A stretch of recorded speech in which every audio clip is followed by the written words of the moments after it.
It really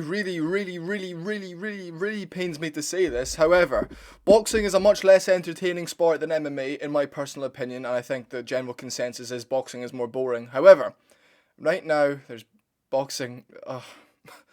Right now, boxing is better than the UFC and MMA when it comes to the landscape, when it comes to the hype for the fights, when it comes to the interest, but not when it comes to the entertainment. And that's what boxing is doing correct. And look, folks, I'm a die-hard MMA fan. I absolutely love it. I love the UFC. I love everything about it. However, the promotion recently has been terrible for fights. You know, you get Ryan Garcia and Devin Haney sat face to face, talking absolute dribble to each other, and it's like, okay, I'm interested in this. But then you get UFC promotion. The fighters are blindfolded, holding a bag of milk, and they have to try and guess what it is. That's not interesting. That's not in the slightest bit captivating. That actually makes the fighters seem like children rather than people that could actually go out and kill each other if they so chose to. Dana White has taken a back step from the company and has almost become just the figurehead and like the guy, the promotional dummy. Whereas Hunter Campbell kind of sits back and he evaluates situations. He makes the big fights. He kind of makes the decisions. Dana White promotes it. And now Dana White's going over to boxing, you know. And I think eventually every single, you know, boxing, WWE, all the major promotions will be under the TKO banner. So they will all coincide with each other. And I believe that this is Dana White making that move.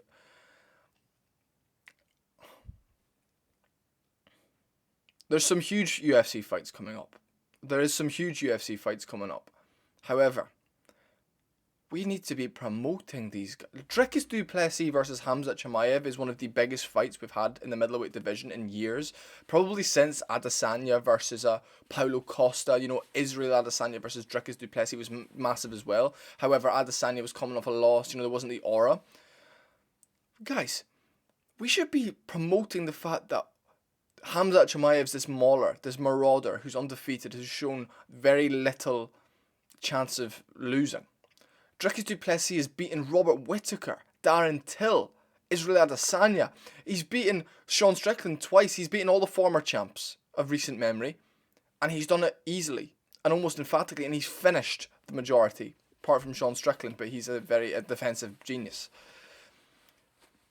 Sean Strickland can control the pace of a fight incredibly. Even when he's losing, he still controls the pace of the fight. Guys, why aren't we celebrating the fact that we've got this huge fight? Why isn't Dana White saying, guys, and even close to the time, he won't. It's not till August, but he won't. International Fight Week, why is he not going on about how Ilia Topuria is destroying fan favourites, is glory hunting, is like killing all of the UFC's biggest stars in emphatic fashion? Charles Oliveira, the most entertaining lightweight fighter in the history of the sport. He beat 3 top contenders in the space of 11 months, finished them all in under 15 minutes. Why isn't any of this mentioned? Because he just doesn't give a fuck. When McGregor was coming up, he would say, Conor McGregor's done this and that. No one else has done. He was really trying to build this promotion. And now that the UFC is a very, very well-oiled machine, it just doesn't happen. What boxing does very, very well is because the end product, the boxing fight, is often a bit dull, a bit boring, a bit lackluster in moments until there's a big moment. You know, you're not entertained throughout. They over-promote. They put so much money into getting people to turn up, getting people to click, getting people to watch, that regardless of if the fight's boring or not, they will be there. The UFC is the opposite. Bilal Muhammad JDM. All the UFC fans will tune in because they enjoy the UFC. Yeah, we'll watch this. The fight's good though. You know, it's a great fight and there's very little promotion before it because you kind of know what you're going to get with a UFC event. Hence the well-oiled machine reference I made before. If we over-promoted UFC events, and bear in mind the UFC make billions in profit every year, and 10% goes to the fighters, you've got lots of money to go towards promotional value. I beg main and co-main events, they do a face-to-face on fight week. Doesn't even have to be on fight week. It could be over fucking Zoom for all I care. In person's better. You have the moderator in the middle. He literally asks some questions like they do in boxing. Even if it's on TNT Sport, even if it's on ESPN, have a Stephen A. Smith in the middle. He's polarizing. He's a dickhead. That'd be fantastic. Imagine Drickus and Hamzat sitting across from each other on a small desk-sized table, literally a meter apart, talking shit to each other. Hamzat will say something, Drickus will say something. They're both fucking incredible trash talkers, right? They're both incredible. Imagine the hype that would be built. And I'm using them both as a prime example because people aren't talking about it enough. Obviously, Charles Oliveira and Ilia Topuria. Ilia's English is like his fucking 7th language, and obviously Charles can't speak English, so that'll be a bit more difficult to do. I'm saying, in retrospect, you probably don't do it for that matchup. O'Malley versus Merab. There was absolutely no hype for that fight at the fucking press conference. On fight week, have them sat across from each other and talk shit. At least it's something. At least now they can be asked questions about that.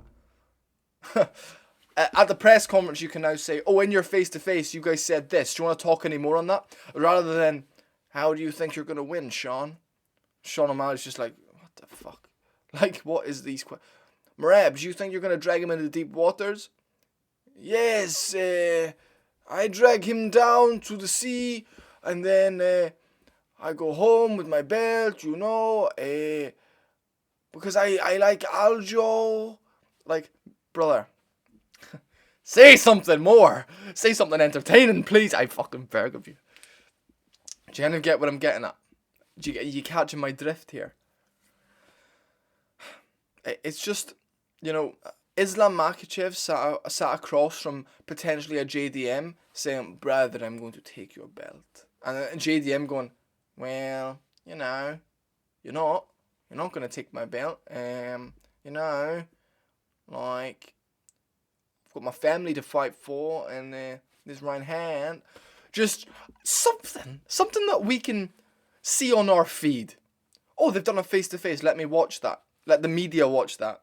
Comes to the press conference day. Oh, JDM, what did you think of Makhachev's supreme confidence when you sat in front of him? Then that's where you get the cold one-liners.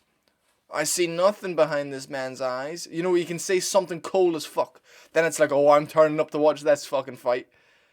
Little things. You plant seeds within the media, within the fans, within public perspective. That's what boxing does so well. You see Ryan Garcia acting fucking crazy and Devin Haney going, oh, he's not taking this seriously. Then it's like, oh my God, but if Garcia got it done, so you turn up and watch. And that was a fantastic fight. That was a great fight. Conor Benn and Chris Eubank, they practically did a tour around every fucking media panel in the UK. They sold out a stadium. The storyline was there. And they sold the fuck out of it. Trust me, I believe if the UFC went to Tottenham Stadium with a Paddy Pimblett, of course they'd sell it out. Of course they would sell it out. I'm not, because UFC's a well-oiled machine, but it's hype I'm talking about. At the moment, boxing are doing it better. At the moment, boxing is not the more exciting sport, but it's the more hyped up sport. How the fuck is that possible? How can the product be fucking worse, yet people are buying it more? It's fucking mental. It's like this. You've got Coca-Cola, right? Which might be 30-40p more expensive. It's the better product. It's better. It tastes better. You'd want to have it more. But cream soda for 30p. Oh, it's been shoved in your face more. It seems to be a bit more intriguing. You're going to just grab the cream soda, pay 30p and leave. Not saying boxing's cheaper, but that's kind of the thing. It's like, you're not choosing the better product. You're choosing the better advertiser. You're choosing... Fuck, I'm seeing a lot of this cream soda everywhere. Oh, I'll have a cream soda. Rather than, oh, Coca-Cola? Yeah, Coca-Cola's fucking great. Oh, but why the fuck is there so much cream soda? Okay, I'll have a cream soda. Why is there so much huge fucking fights? And I know boxing was shit for years and years, like absolutely terrible. See, around the time when Tyson Fury fought Otto Wallin and Joshua was fighting fucking whoever, Joseph Parker, it was shit. It was absolutely shit. But now it's kind of, the Saudis have come in and it's like, you fight you fight you. Tens of millions into promotional media, headlines, fucking everything to take over the sports media with boxing headline. And there you go. Simple as that, folks. What do you guys think? I think I've broken that down very well, but fuck this. Like, I wish the UFC would just step it up a wee bit.